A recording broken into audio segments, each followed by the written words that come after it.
Ay, di ba't namatay ka? Ba't tuwing katain na lang nakakatulog ka? Pagtapos tumae, ha? Ay, paano tayo maglilinis kung lagi nakakatulog pagtapos magpupo? Ay.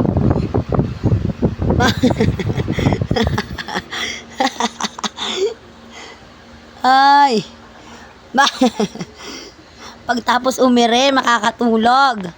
Ha? Azowel, puro ka nakalokohan talaga. Patutoy.